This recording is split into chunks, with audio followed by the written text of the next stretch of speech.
দর্শক বন্ধুরা, এখন এই যে লেসটা দেখছেন, এই লেসটা ওন্নাতে লাগাবো। তো লেসের এই মাথায় কিন্তু একটা সুতো বের হয়ে রয়েছে। এই সুতোটা যদি আটকানো না যায় তাহলে লেসটা কিন্তু পুঁতিগুলো থাকবে না, বের হয়ে যাবে। তাই শুরুতে এখান থেকে ধরে ভালো করে একটা বেস্টিক দিয়ে নিব। যেহেতু এখান থেকে দেওয়া সম্ভব না, একটু এখানে এনে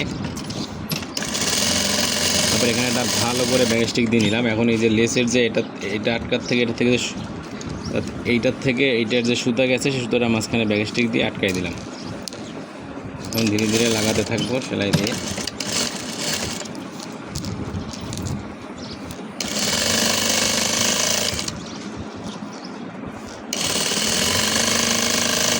দর্শক বন্ধুরা, কেমন আছেন আপনারা?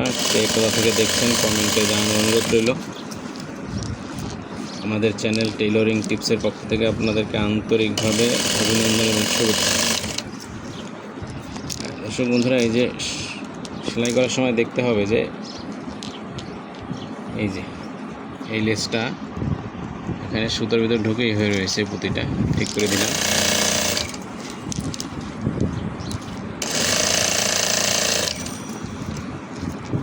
টেইলরিং কাজ আপনার কেমন লাগে এটাও কমেন্টে জানাতে পারেন।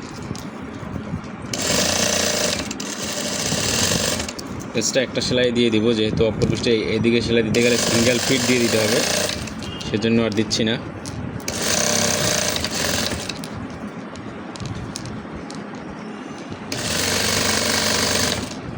এই লাস্ট পর্যায়ে এসে একটা কাজ আছে, হচ্ছে ভালো করে ব্যাগস্টিক দিয়ে ওই সুতার আটকানোর জন্য আর এইরকম একটা দিয়ে দিতে হবে।